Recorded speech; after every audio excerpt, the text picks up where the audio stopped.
All right. So welcome back to Paper Napkin Wisdom, everybody. This is Gina Back. Mollicone-Long, part two. In part one, we talked about the napkin, which was become the person that you are before you have the proof. Our part two napkin is a sort of a riff on the same idea, but a refinement, adaptation, i.e., change, that is change, can only occur when you are perturbed. Change is not comfortable. Now, full disclosure again for everybody listening, Gina has a way of really speaking to my heart. She's been a part of my personal growth journey. When I met Gina, I weighed over 400 pounds. I was successful, outwardly, very successful, but hadn't put together the pieces particularly well, and certainly hadn't had mastery around the success habit. And so Gina has been a big part of my personal growth, and I feel like this one was really written for me. And we talked about this a little bit offline before coming in. Um, so I will say, as I cower a little, Don't cower. why did you share this one with me, Gina? Well, because I think people have it upside down, and I'm a bit of a contrarian, and I some of it is for effect, but most of it I was just born with, right? So you can see written on the chart over there, it says uncomfortable on the thing. And what I tried to do was point out, if you look at point A, you can see like there's a thicker boundary, because point A is your comfort zone. So in your comfort zone, you're comfortable, everything's exactly the way that's predictable. But when people either want to change or are forced to change, they have to go outside their comfort zone. So the minute, because the only way to move is to take a step out of the comfort zone, right? That's how you find out what you don't know. And so the minute you do that, by definition, if the boundary is comfort, as soon as you step over the boundary, it's uncomfortable, period. It's definition. So when people are in a personal development training like ours, or I'm coaching them or whatever, or they just get, hit by some truck in the economy, then, and they're uncomfortable, they look at me like there's something wrong. It's like, this is great because it means you're out of your comfort zone. Okay. So you're perturbed. Okay. We've taken I was a chemical engineer by my first degree. And so when you take a beaker that hasn't, it's got crystals or whatever, and you perturb it. Okay. Now I'm using crystals on purpose because I'm going to take this story. So you take this beaker, it's a super solution, right? It's clear, and then you perturb it. So you shake it or maybe heat it up, or you do both. That's perturbation. Okay. What happens is things start to change inside the system, the beaker. Now, if it's a super solution of crystals, it'll start to crystallize. Okay. And that's a change. And that's deeply uncomfortable for the calm solution that was, there's crystal things going all over the place. Now, an interesting thing about crystals, and Prigogine showed this in 1977, was he showed that, sure, under chaos theory, a lot of systems, when they go into that perturbation state, like when entropy, like temperature, pressure, like things like that, go up, the system gets out of control and goes to chaos. That is what chaos theory is. But Prigogine won the Nobel Prize because he showed some systems reorganize. They completely reorganize so that they're robust to the perturbation. And the example I always give is, think, carbon atoms, rotting tree gook in a forest. Under the right circumstances, those carbon atoms will rearrange and form a diamond. And then nothing can harm it, if you will. Nothing can break it except another diamond, interestingly enough. So he won the Nobel Prize because they had extrapolated to humans, to humans' adaptation, humans' adaptability. Okay. So adaptability can't occur when you're comfortable. And there's nothing, by the way, I want to be clear. I'm not the change police. So nobody needs to change. If you're comfortable and you're happy and you don't want anything other than where you are, good for you.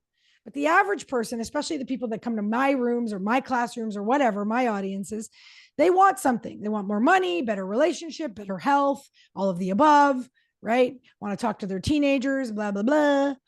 And so they're outside of their comfort zone. And then they take the signal that they're uncomfortable as a signal to stop. Okay. It's not a signal to stop, but it is a signal that you're not in touch with the resources or the coping mechanisms that you need to get through this. You haven't adapted. So it's a call for adaptation. But that's not how we approach it. You've definitely seen me do the chair demo, right? So when someone's trying to change, the first thing they'll do when they hit an obstacle is quit. And they'll tell me some bullshit thing like the universe sent them a signal. No, the obstacle means you were in motion. That's not a signal. In fact, if we're talking about signals, that's a signal that you're moving and that you're going in the right direction, but you don't know how to get around this obstacle. So the solution is to learn how to deal with the obstacle or get around it or over it or whatever. Okay. The second person, very prevalent on the world today, tries to blame the obstacle. So they go, I couldn't do it because of you or it or them or they. And when you do that, when you become the victim mentality or the effect of someone else's whatever influence, you lose your power because you give it to them. They don't take it. Just so we're clear, they do not take it. They can't. It's a birthright. But you give it by relinquishing responsibility, i.e., the ability to respond, by relinquishing that to be responsible for your own choices, your own mind, your own results. By relinquishing that, you give your power away. No one takes it.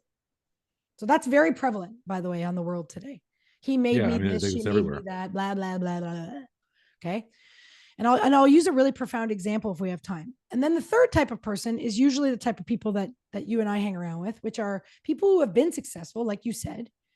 And then they go to try to do something that normally they would have been able to do easily because they've done something like that before. And they come up against a block and they don't have the mastery because like there were gaps in their process somehow. And it's very important to understand the gaps typically aren't action related. You probably have all the actions down pat, but it's mind related, right? It was like the pre-action. So over here you see thoughts, feelings, actions, results behind my shoulder. It's the state that was the problem. And we never really take that seriously because, people look at me and they go, oh, you just work on soft skills. Soft shit, mindset crap, right? They say that to me and I'm like, whatever. But the thing is, I can tell you this, that if you have a clear picture in your mind and you know how to manage your mind, the actions will come easily. We talked about the talk that I gave in Athens. I didn't do a whole lot to make that happen. It literally, this fell on my head. Yeah. But the thing is I was there, I was showing up, I was doing the work. I was always doing the work. I never stopped doing the work. I was ready. And luck is when opportunity meets preparation. Absolutely. Okay?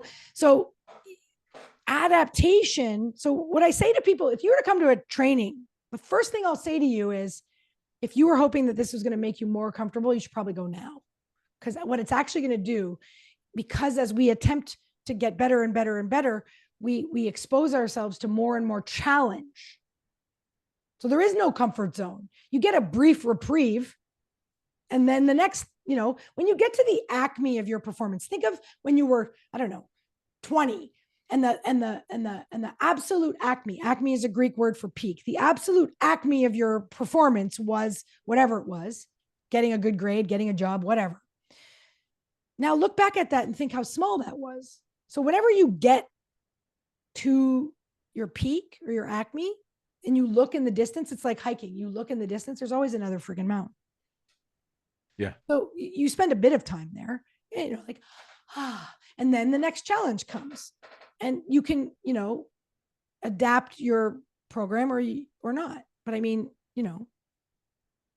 you would never not upgrade your operating system. No. And so I think this goes back to something that we started to touch on, and humans will always revert to their most dominant pattern. And so I know that I felt perturbed. For sure. I felt, I got really badly perturbed, hurt. It was painful. It was uncomfortable. And what did you do? I think you turtled. I turtled for a while. That's okay. That's like a normal thing. Yeah, I turtled for a while. You turtled, but like, Yeah. I first need you to get that was a smart thing to do. Yeah. Because when you were a child and the situation overwhelmed your ability to cope, turtling is a smart thing to do because you don't have the coping mechanism. So all it did was highlight that you were using a program. Like if I sent you, if it was a computer analogy, it wouldn't be emotional. I'd be like, so you're using CorelDRAW. Okay, nobody uses that anymore. Do you know what I mean? Yeah. Like, so at one time in your life or lifetime or karma or whatever you want to call it, at one time that was the most appropriate and the most advanced coping skill you had. Yeah. It's just never been upgraded.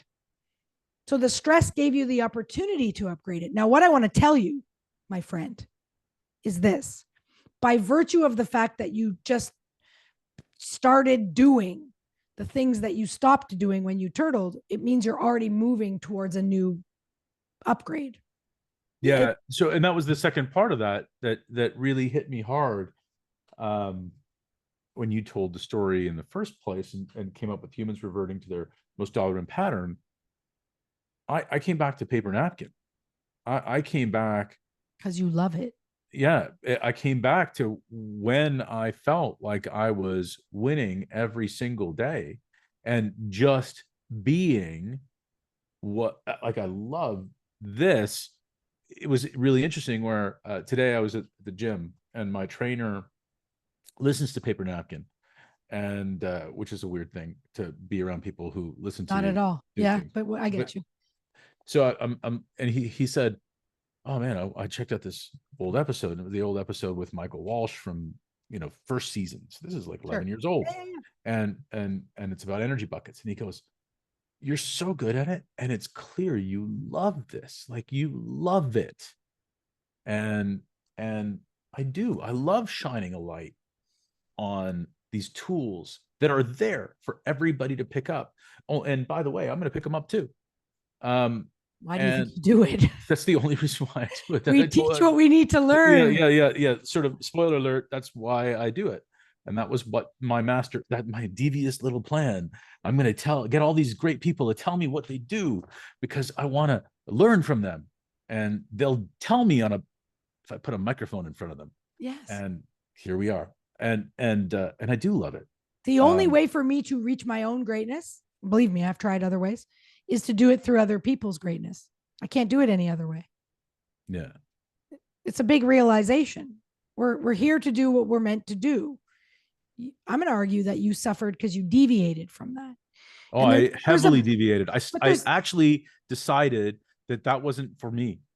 But there's a biological process. Okay. So I want to talk about this because you just said words like actually and decided. So I want to talk about this. He didn't just decide, he actually decided, which means he consciously decided. Yeah. Okay. So there's a couple of systems in your body, and I'm going to really simplify this because I'm not a doctor or biologist, but I'm going to simplify it. So the amygdala, people often call the amygdala, which is like a little piece in your brain. They often call it the fear center, but that's a mistake. Okay. The amygdala is I like to rename it or rebrand it, the sameness predictor. Okay. So the amygdala's job is to sort of maintain stasis, right? As long as you're in homeostasis, the amygdala is happy. It's like a prediction machine. So it has a band of tolerance. And as long as you're within the band, everything's cool. The minute you're not in the band, the amygdala says to the body, alert, alert, danger, danger, alert, alert, danger, danger. Now, in a real danger situation, okay, fight or flight, fear, fine. Okay. So let's go back a couple thousand years, saber-toothed tiger, right? So you're walking through the savannah, everything's fine. It's predictable, predictable, predictable. And all of a sudden you sense a movement, okay, over in the trees or whatever. Amygdala goes, that doesn't match the that doesn't match the pattern. Alert, alert, alert, alert. Okay. Then you go, and you see the tiger. Yeah. And so you go, shit. And you either punch it in the face or you turn and run. Okay. That's the design. Now, that's like biological default. You don't have to think about that. Fight or flight is hardwired. So is breathing. Okay. So last night we all slept.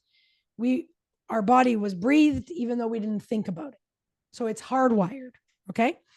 Now, the reason I'm bringing up breathing is because all breath work is all the rage right now. And it should be. I mean, one of the things we teach in our 6-in-1 course is heart math breathing. So breath work is all the rage. And so what breath work is when you take a biological pattern, default, whatever, like a hardwire, but you bring consciousness to it. So instead of just like, I'm breathing whatever and not being attention and blah, blah, blah, you go, okay, I'm going to breathe in, I'm going to breathe out, I'm going to hold, I'm going to do things with it. And you can do things with your breath. Anybody who's ever done any Wim Hof or anything amazing like that understands you can do all kinds of things with your breath if you bring consciousness. So you override the unconscious part of it because of what you want, right? So if you want to do, I once did a bunch of Wim Hof sequences because I wanted to do as many push-ups as I could do. So I did the prep using breath, prep my body, push up, push up, push up, push up. Okay. So because of what I wanted, I overrode the default.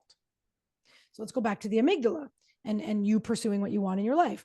So it's fine. Your amygdala is like, that's fine. You go ahead and you want that. Oh, wait, you're outside the zone? Alert, alert, danger, danger, alert, alert, danger, danger. Now, if you don't use your consciousness to override it, it's going to put into effect anything it needs to get you back to the set point.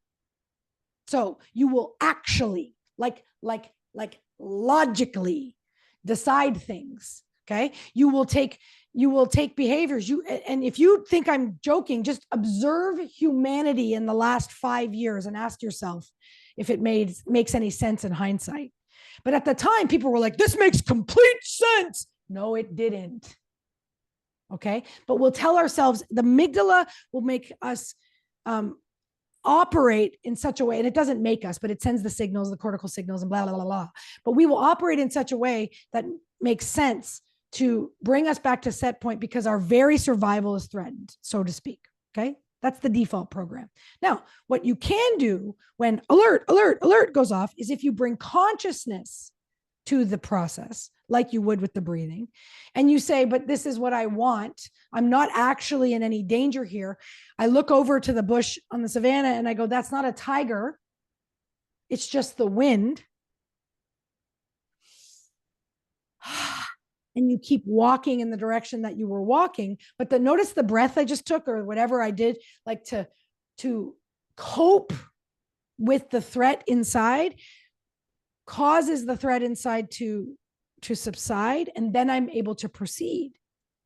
So that requires consciousness, and that's adaptation. But it required the discomfort to realize you're too high strung and you don't trust your path or whatever, blah, blah, blah.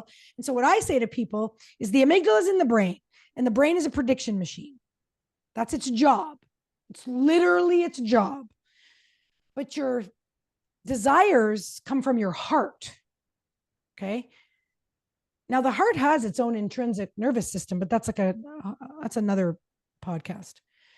But your heart and your brain are going to be at odds when you try to do something that you want to do, but you don't have the coping mechanisms or the dominant pattern. If it's the dominant pattern, just so we're clear, the amygdala is like, yeah, go ahead. We're good. Right. The amygdala is like, you go, girl.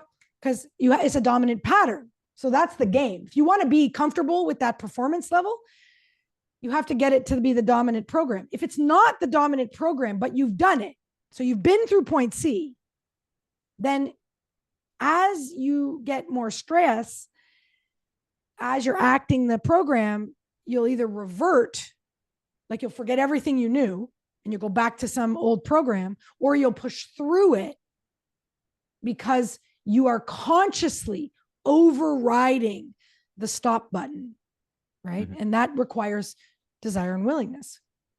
And by the way, that happens in both parts of in B2C, it's triggered by the failure because you don't even know what you're doing. So there's a lot of stress right there because people quit because alert, they don't even know they can override it, right?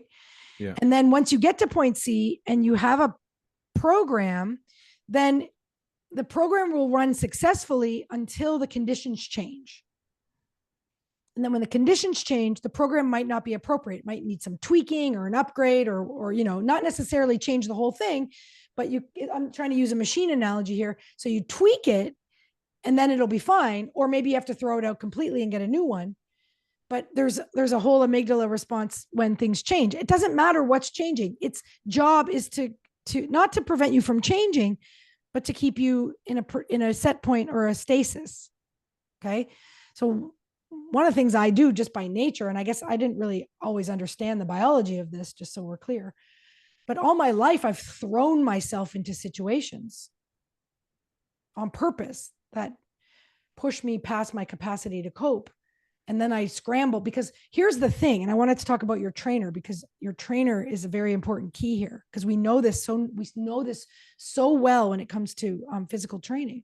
So the key here is that once you override the amygdala's alarm, okay, so the brain will do everything it can. The minute you go, no, I'm going anyway, it will immediately switch into hyperplasticity.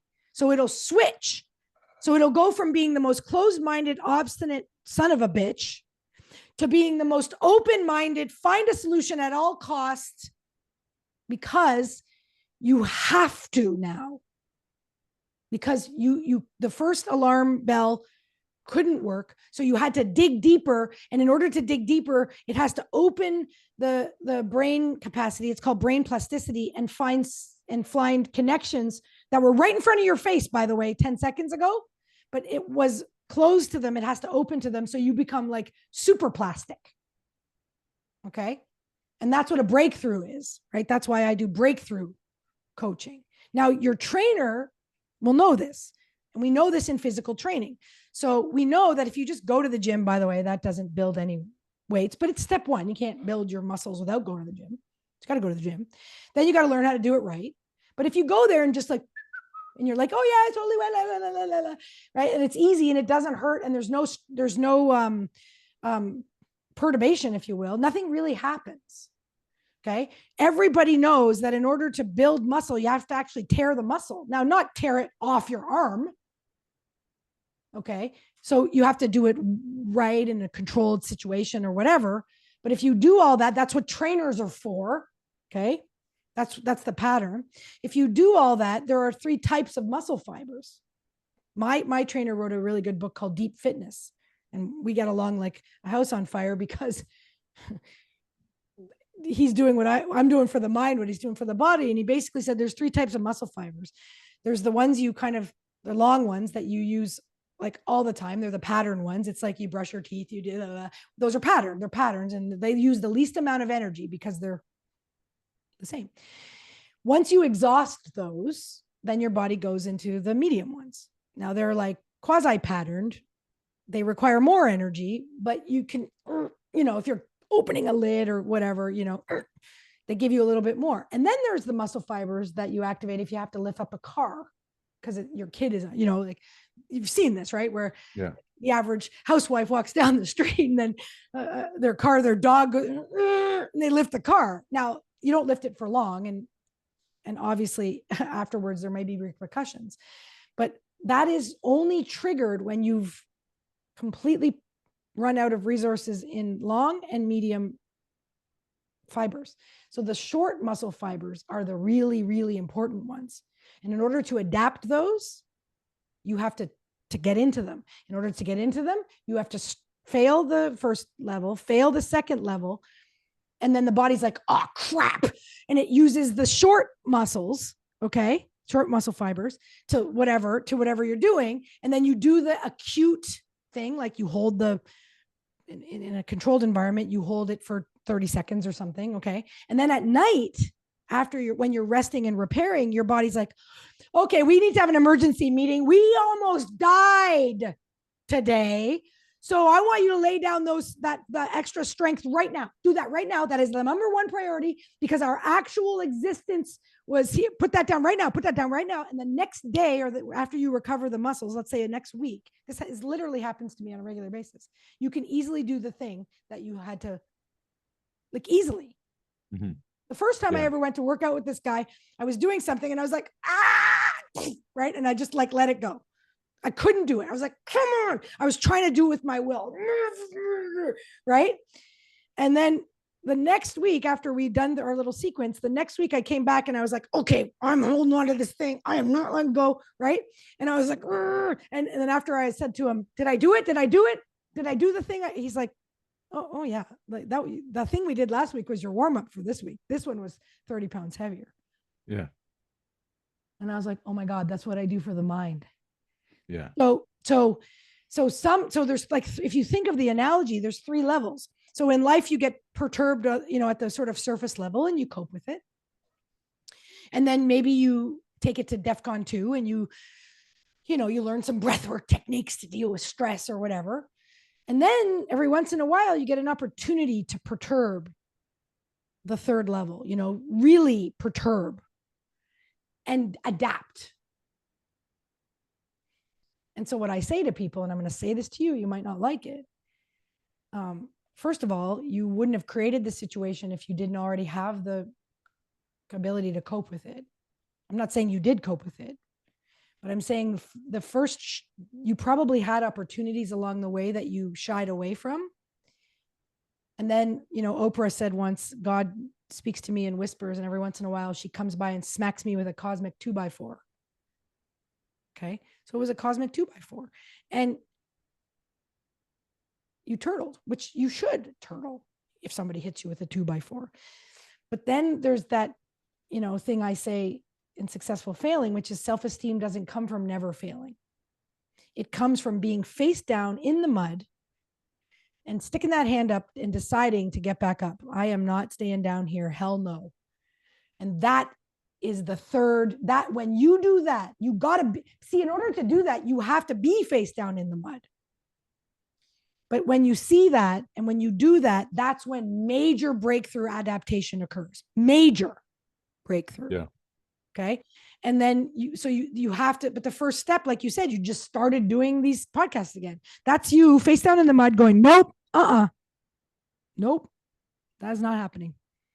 Yeah. And it will be exponential now because you'll start to remember who you really are. And I think there's so much that I've got pages of notes here. This idea of self-esteem coming from getting back up. And I did go back and reread Successful Failing. And for people listening, this is a short book, but packed full of great stuff. And that passage about the mud was really important to me. When I started to get back up, because I remembered that I was stronger than this. And I remembered that I had the strength to get back up. I didn't need to lie here. I'm choosing to lie here. I don't need to lie here anymore. Maybe you needed to rest and collect. Yeah. I mean, I think you got to give yourself a break here. No, I definitely needed to inhale. There was no question, but I think that the other part of it was,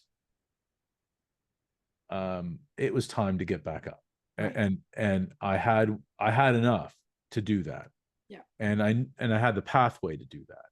So in the back, but you need some coping mechanisms, and I'm going to recommend that you continue to work on that. It has nothing to do with actions, although you have to take a bunch of action.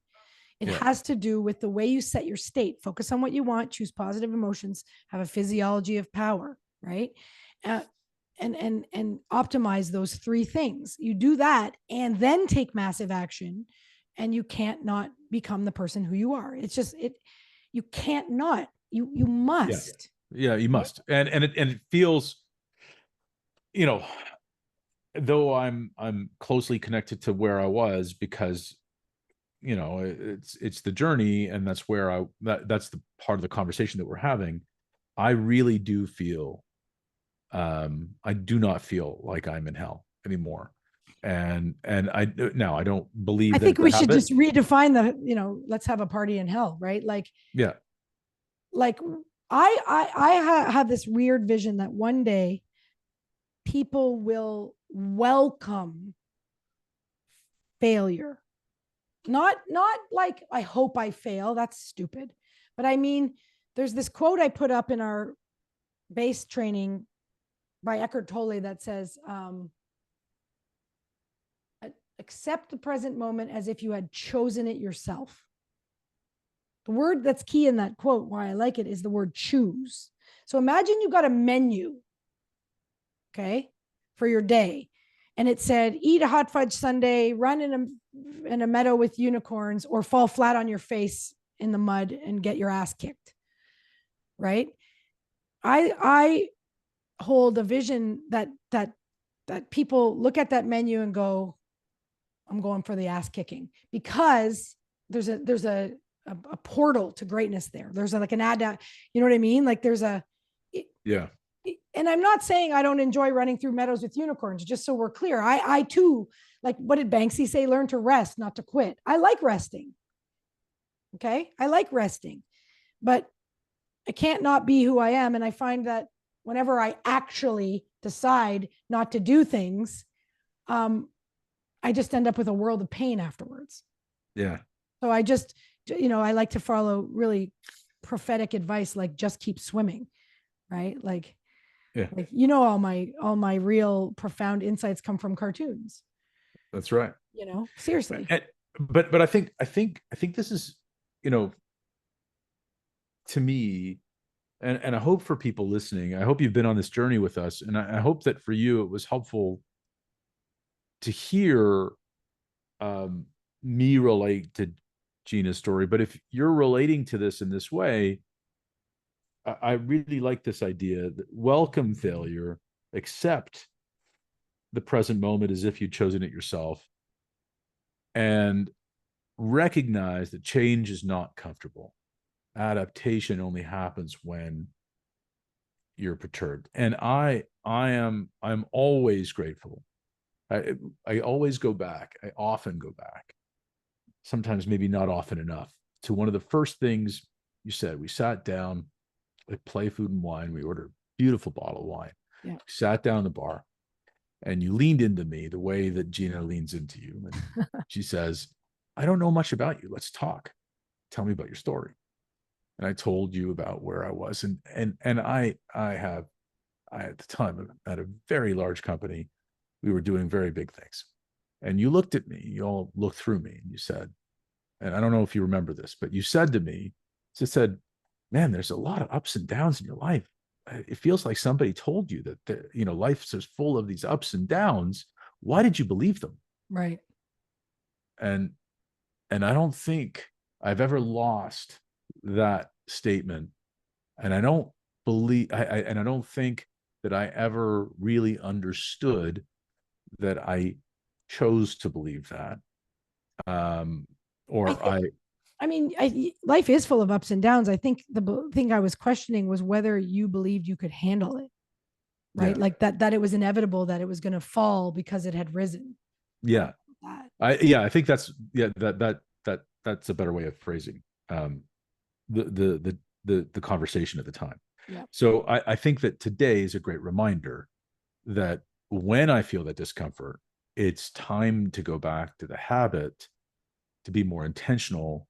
Thoughts, feelings, actions. Become. It's about becoming. It is becoming who I really am. If you look at the little diagram, T and F are wrapped up in the meat suit, and we're human beings. So become, then do your stuff, then you'll have results. Yeah. It just, like, I just flew back from Australia, and when the flight's that long, I start watching movies I've seen before. And I watched Forrest Gump for the 15 millionth time. And I'm always reminded, if there's a scene with Lieutenant Dan after he's come through his perturbation and he's decided, no, man, I'm stronger than that. And he's up in the crow's nest and they're in the hurricane and he's screaming at the hurricane, you call this a storm? Right? Yeah. That's all you got. That's all you got. That's what I want people to get to. When life is coming at you, be like, are you kidding me? Yeah. Right? That's the goal. That is the goal. And with that in mind. Yeah. Thank you. You're welcome. Gina. You're welcome. If you are interested in getting in touch with Gina, I've got a whole bunch of contact pieces plus links to her books and her online courses and her in-person courses available online, available in the show notes. Go find them there. Gina is one of the most powerful people that you'll ever come in contact with. I hope you reach out to her. Wow, Thank you. I am so grateful.